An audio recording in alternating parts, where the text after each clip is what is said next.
Salve, salve família! Tranquilidade? Imagine se conseguíssemos medir a produtividade e a felicidade da nossa equipe de maneira fácil. E o melhor, imagina se conseguisse relacionar esses dois indicadores. Seria maravilhoso, não? Com o Scrum, isso é possível. E é sobre isso que a gente vai falar nesse vídeo.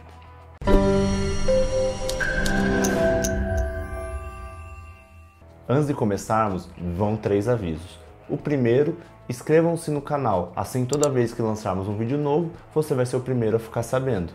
Segundo, esse é o 4º e último vídeo da série. Caso você não tenha assistido alguns dos outros, pesquisa aqui no canal, volta lá, assiste e depois vem pra cá. O terceiro, não esqueçam de baixar o nosso e-book. O link está aqui na descrição e ele é bem completo e grátis. Vale a pena conferir. Existem 2 indicadores que precisam estar o tempo inteiro na cabeça dos líderes. Um é a motivação / felicidade da equipe e o outro é produtividade. Um está muito relacionado com o outro. Não adianta você ter a equipe mais empolgada, mais animada, mais feliz com o trabalho se eles não geram resultado. Assim como não adianta ter uma equipe 100% focada no resultado se o clima é ruim, se as pessoas não conseguem trabalhar direito, isso vai durar por um curto prazo. Com o Scrum é possível medir essas duas e relacionar. A gente vai falar um pouco melhor sobre isso, mas antes precisamos falar sobre como funcionam o layout das tarefas no Scrum. O post-it, ou caso você use o Trello, os cards, eles contam com 3 itens. O primeiro item é a descrição da tarefa. É exatamente o que é aquela tarefa. O segundo item que consta é o critério de feito, ou seja, o que mostra que aquela tarefa foi finalizada. Como exemplo, pode ser testar 10 vezes um certo banco de dados, ou que 5 clientes deem como ok aquele layout. Aí a forma depende da tarefa e depende do projeto, vai ter um critério de validação. Para projetos mais simples, é possível ter um único critério de validação, mas esse formato de critério de feito, ele não é muito encontrado, pois é muito complicado você ter apenas um critério para um projeto inteiro. O mais usual é descrever no próprio post-it. O terceiro item que vai no post-it é o dimensionamento relativo. O que é o dimensionamento? Ele é o formato e a medida do esforço para desenvolver aquela tarefa. Nós temos uma dificuldade muito grande de medirmos a tarefa por tempo. Costumamos sempre superestimar nossa capacidade. Então, quando falamos que uma tarefa vai levar 1 hora, 2 horas, costumamos errar. Então, quando a gente mede por tempo e o período que temos para fazer aquela tarefa, normalmente não dá certo. Qual é o melhor formato? É fazer um dimensionamento relativo por número, ou seja, é o esforço, o trabalho que você leva para fazer aquela tarefa. 1 seria uma tarefa fácil, 3 uma tarefa média, 8, 10, 13. O importante é que todas as tarefas você use o mesmo padrão. Então, se uma tarefa é mediana e você colocou o número 5 para tarefas medianas, todas as outras tarefas também precisam ter o número 5. Então, recapitulando, temos o post-it. Nesse post-it temos 3 itens: a descrição da tarefa, o seu critério de feito, que é o que vai dizer se está completa ou não essa tarefa, e o dimensionamento relativo, que vai mostrar o tanto de trabalho que vai precisar ser desprendido para que aquela tarefa seja finalizada. Muito importante, todos esses itens que definimos do post-it, os 3 critérios, eles precisam ser definidos logo na formação do backlog. Quando você estiver naquela reunião de kickoff onde se forma todo o backlog, já é descrita a tarefa, o seu critério de feito e o seu dimensionamento relativo, porque terminando todas as tarefas daquele projeto, você consegue saber a somatória de pontos e o tanto de trabalho que você vai ter para finalizar. Agora que sabemos como são as divisões dos itens dentro do post-it, conseguimos falar como mediremos o avanço e a produtividade da equipe. Ele é feito pelo gráfico de burn down. Como esse gráfico funciona? Como temos dentro do sprint várias tarefas e essas tarefas têm os números, todas as tarefas que foram passadas para o item feito, que entraram dentro do critério de feito, que foram validados como finalizados, você vai simplesmente somar todos os números da tarefa e esse número vai dar a velocidade do seu sprint.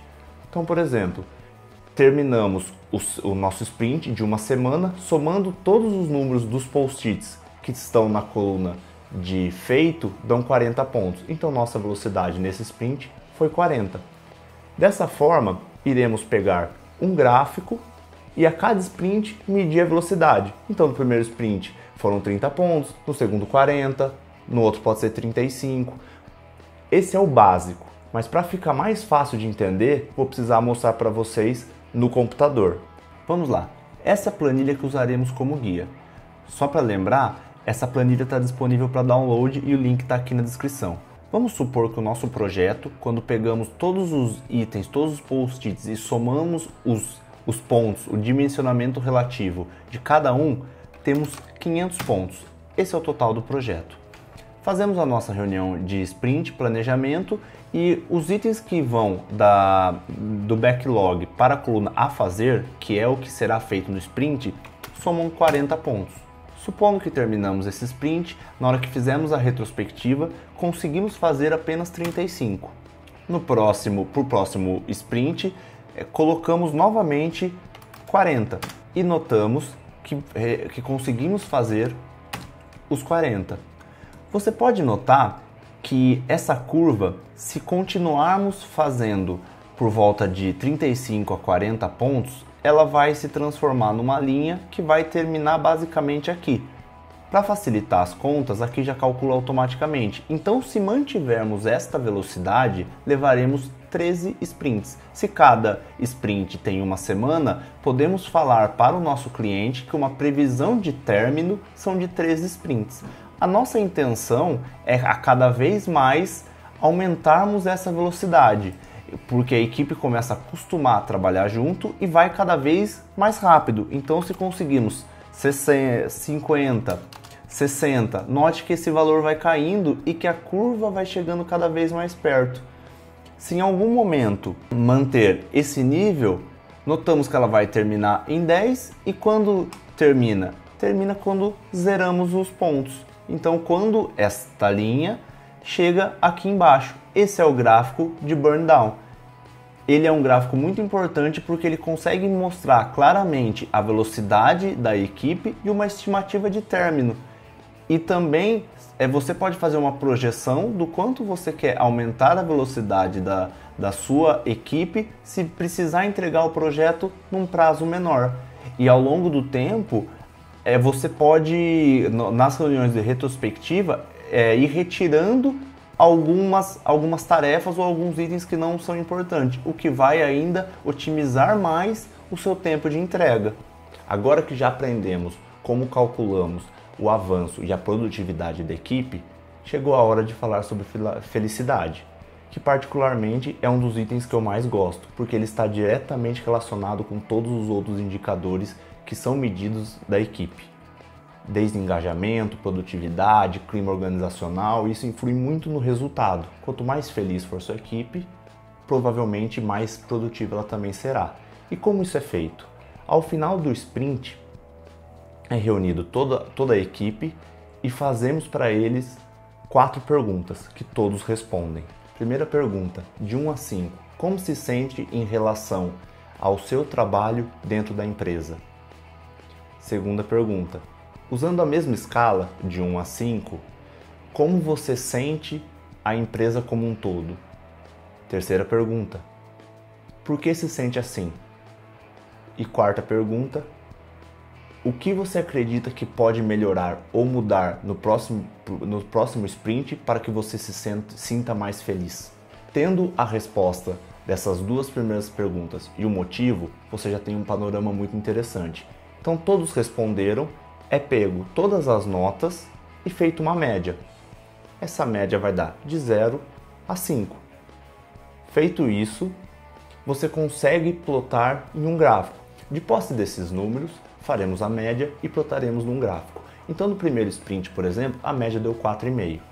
No segundo sprint, no final dele, fazemos a mesma pergunta e podemos notar que a média, por exemplo, foi 4, no outro 5, no outro 3. Isso vai criar um gráfico que vai estar medindo essa felicidade da equipe. Aí você já vai ter um panorama do quanto ela está oscilando. E qual é a grande sacada desse método? É que você vai conseguir, primeiro, identificar qual é o motivo das pessoas estarem satisfeitas ou insatisfeitas para tentar melhorar e a cada sprint cada vez mais melhorar esse índice de felicidade. E você relacionando o gráfico de burn down com esse gráfico de felicidade, você vai notar que normalmente quanto maior o nível de felicidade, maior a quantidade de pontos feitos por sprint. Por exemplo, se o seu nível de felicidade está 4 e você fez 40 pontos naquele sprint, são a somatória dos itens feitos, você pode notar que num outro sprint, se você tiver 3 de média de felicidade, esse número vai cair um pouco. E também, se você tiver, por exemplo, no 5, esse número pode subir. É muito interessante fazer essa análise, que você vai começar a entender como a motivação da equipe relaciona com sua produtividade e como todas as pessoas da equipe respondem o motivo de não estarem satisfeitas ou o que pode ser melhor, esse feedback gera melhoria contínua, que é o nosso interesse, sempre equipes mais motivadas, mais produtivas, mais engajadas e gerando mais resultado. E assim chegamos ao último vídeo da metodologia Scrum. Espero que vocês tenham gostado. Mas se mesmo assim ficou alguma dúvida ou acham que faltou alguma coisa, deixa aqui nos comentários. Se gostou do vídeo, curte e compartilhe. Obrigado por ter assistido a gente até o final e valeu!